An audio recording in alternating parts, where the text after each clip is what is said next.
Pernah nggak sih kalian ngerasa kangen masa kecil? Yang dulu tiap sore main bareng teman-teman di halaman rumah, tanpa gadget, tanpa sinyal, tapi bahagia banget. Nah, kali ini kita bakal nostalgia bareng, nginget-inget permainan tempo dulu di Indonesia yang bikin masa kecil kita penuh tawa. Siapin camilan, duduk santai, karena kita bakal jalan-jalan ke masa lalu. 1. Petak umpet. Siapa yang nggak kenal petak umpet? Permainan sejuta umat yang cuma butuh satu, pohon base, buat ngumpet dan jadi pahlawan. Biasanya dimainkan bareng 10 orang, satu jadi penjaga, sisanya ngumpet. Tapi yang paling seru tuh pas ada yang ngumpetnya ekstrim banget, di balik lemari, di atap, bahkan di bawah selokan.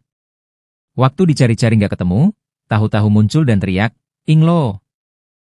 sambil lari ke base. 2. Gobak sodor.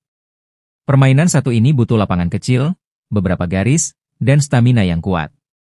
Gobak sodor itu mirip permainan kejar-kejaran tapi dengan strategi. Tim penjaga berdiri di garis, tim lawan harus tembus barisan penjaga dan balik lagi. Serunya? Ketegangan pas nyari celah buat lari dan hindari tap dari lawan. Bikin ngos-ngosan, tapi nagih. 3. Engklek. Kalau ini cocok banget buat anak-anak yang suka loncat-loncat. Engklek dimainkan dengan gambar kotak-kotak di tanah pakai kapur atau batu. Lalu kita harus melompat dengan satu kaki sambil melempar dan mengambil batu kecil.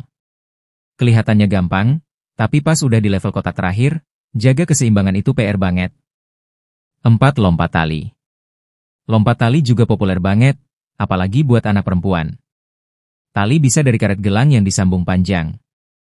Permainannya naik level, dari tali setinggi mata kaki sampai kepala. Yang nggak bisa lompat tinggi, siap-siap jadi penonton. Tapi kalau udah jago, rasanya kayak akrobat. 5. Bentengan. Satu lagi permainan legendaris, bentengan. 2 tim, 2 benteng, biasanya tiang atau pohon, dan misi, rebut benteng lawan. Ada unsur kejar-kejaran, strategi, dan kerja sama tim.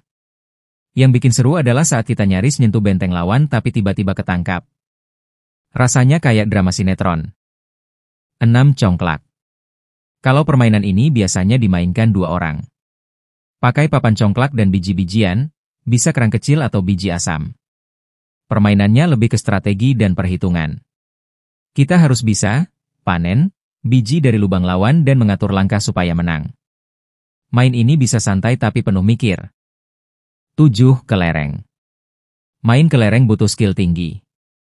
Kita harus bisa menembak kelereng lawan pakai jari telunjuk dan jempol. Kadang pakai arena lingkaran di tanah, yang kalah harus nyerahin kelerengnya. Ada juga yang koleksi kelereng warna-warni, bahkan kelereng yang bening atau blorok biasanya paling disayang. 8. Gasing kayu. Gasing kayu ini lebih populer di desa atau daerah tertentu. Cara mainnya adalah memutar gasing pakai tali, lalu dilempar ke tanah biar muter lama.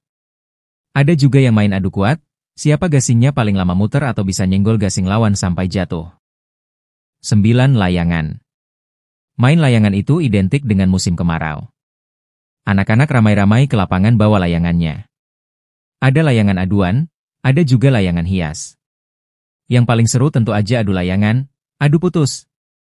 Dan suara gelasan kena angin tuh kayak lagu kebanggaan. 10. Egrang.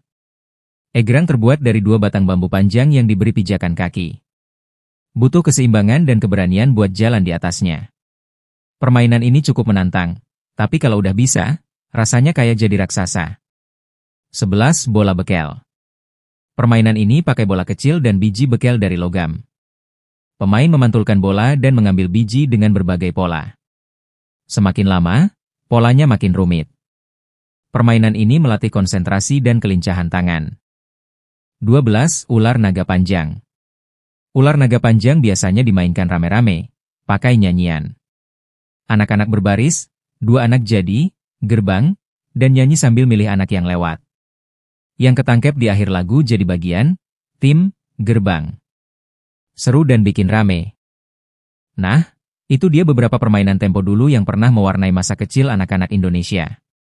Walaupun sekarang zaman udah berubah, dan anak-anak lebih sering main di HP atau tablet, tapi permainan tradisional ini tetap punya tempat spesial di hati. Karena bukan soal seberapa canggih permainannya, Tapi seberapa banyak tawa yang kita bagi saat main bareng teman? Kalau kalian pernah main yang mana? Tulis di kolom komentar ya. Jangan lupa like, subscribe, dan share biar makin banyak yang ingat permainan masa kecil kita. Sampai jumpa di video berikutnya.